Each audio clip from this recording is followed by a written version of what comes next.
Hi everyone, my name is Anuj Kumar and I am from Bihar, and I have completed my Bachelor of Engineering in Computer Science in 2024.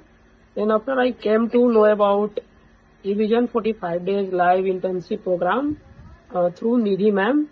And while internship program, I learned about basics networking, virtualizations, window administration, CCNA, and ITIL, and many more.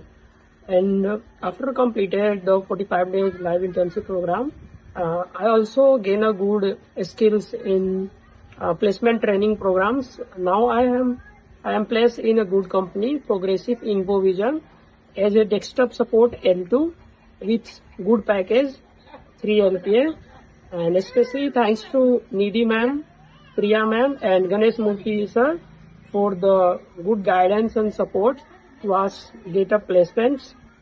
Thank you.